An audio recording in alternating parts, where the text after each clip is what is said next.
बेगूसराय के बछवाड़ा थाना क्षेत्र के अरवा गांव पहुंचे लोजपा रामविलास सुप्रीमो सांसद चिराग पासवान ने पीड़ित परिवार से मिलने पहुंचे।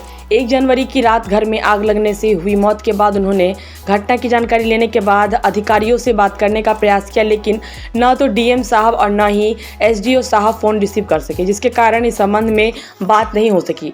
चिराग पासवान ने पार्टी के जिलाध्यक्ष प्रेम पासवान सहित अन्य नेताओं को निर्देश दिया है कि अधिकारियों से मिलकर पीड़ित परिवार के अविलंब राहत एवं पुनर्वास की व्यवस्था करें। चिराग पासवान ने कहा कि यह अत्यंत दुखद घटना है कि एक पूरा परिवार आगजनी में समाप्त हो गया, साथ में गर्भवती महिला की भी मौत हो गई, क्योंकि मेरे नेता और पिता रामविलास पासवान से बैर और द्वेष के कारण नीतीश कुमार ने इस समाज को प्रताड़ित करने का काम किया है। किस जाति के हैं यह नहीं देखना चाहिए, उनकी नज़र में बिहारी नहीं है। प्रदेश के हर एक व्यक्ति को एक दृष्टि से देखा जाए। 14 करोड़ बिहारी की चिंता की जाती तो संभवतः आज बिहार विकसित राज्य होता, बेहतर जगह होता, लेकिन हकीकत यह है कि यहाँ जाति की राजनीति और भेदभाव की भावना के साथ शासन किया जाता है। इसका खामियाजा समाज को भोगना पड़ता है। यहाँ 1978 से बड़ी संख्या में लोग रह रहे हैं, लेकिन आज तक जमीन का पर्चा और पक्के मकान नहीं दिए गए। इतनी बड़ी तबाही मची तो प्रशासन ने मुआवजे की औपचारिकता पूरी किया। इनके खाने और रहने की व्यवस्था कर दी जाए, इनके पुनर्वास की व्यवस्था करें, आवास की व्यवस्था की जाए, परिजनों को 25-25 लाख का मुआवजा दिया जाए। मैं मुख्यमंत्री नीतीश कुमार को कभी लिखित रूप में मांग पत्र देकर इस परिवार की चिंता करने का आग्रह करूंगा।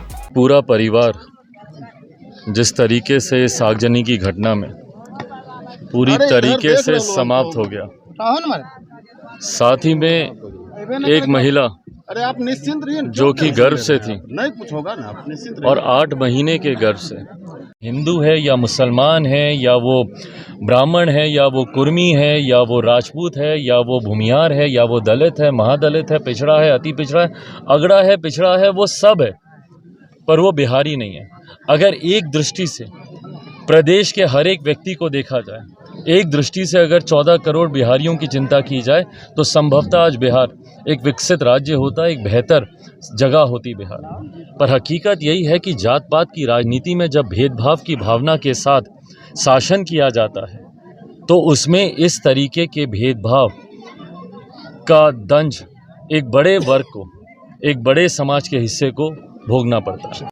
क्योंकि मेरे नेता, मेरे पिता आदरणीय रामविलास पासवान जी से बैर की वजह से, उनसे द्वेष के कारण उन्होंने हमेशा से इस समाज को प्रताड़ित करने का काम किया। लंबे समय से 78 से बड़ी संख्या में लोग यहाँ पर रह रहे हैं। 2-2, 3-3 पीढ़ियाँ बीत गई, पर अभी तक ज़मीन का पर्चा उनको नहीं मिला, पक्के मकान उनको नहीं दिए गए। और आज जब 9 घरों में इतनी बड़ी तबाही मची है, प्रशासन ने इतनी जिम्मेदारी भी निभाना ज़रूरी नहीं समझा कि जिन घरों में चूल्हा जलाने की जगह नहीं बची, कम से कम उनके खाने की व्यवस्था कर दी जाए। इस ठंड में कम से कम उनके रहने की व्यवस्था कर दी जाए। कहीं एक ऐसा रैन बसेरा उनको दे दिया जाए, नहीं कुछ तो एक त्रिपाल उनकी व्यवस्था उनके लिए कर दी जाए, 2 वक्त के खाने की व्यवस्था उनके लिए कर दी जाए। सोचिए परिवार के जो बाकी सदस्य जो बच गए हैं, वो लोग कैसे इस ठंड में रहेंगे, कैसे अपने खाने की व्यवस्था करेंगे। और आज जब यहाँ पे आकर जब हम लोगों ने संपर्क साधना चाहा डीएम साहब से, एसडीओ साहब से, तो उन्होंने फ़ोन तक उठाना ज़रूरी नहीं समझा। बहरहाल उम्मीद करता हूँ व्यस्त होंगे, कहीं पे बातचीत ज़रूर हो जाएगी उनसे। पर जिस तरीके से प्रशासन का उदासीन रवैया ऐसी घटनाओं के बाद देखने को मिलता है, इनके घर का खाने कमाने वाला एक सदस्य गया, क्या ये सरकार की जिम्मेदारी नहीं बनती है कि सरकार इनकी उचित व्यवस्था करे, इनके पुनर्वास की व्यवस्था करके इनको दे। आप लोगों ने जो एक मुआवजा होता है उसको औपचारिकता के तौर पर देकर अपना पल्ला झाड़ लिया।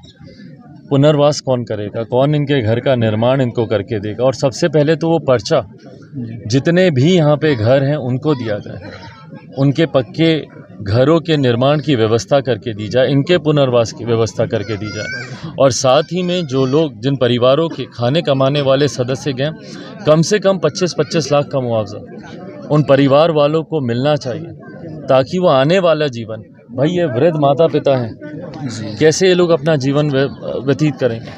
तो कम से कम ये व्यवस्था की जिम्मेदारी सरकार को लेनी चाहिए, प्रशासन को लेनी चाहिए।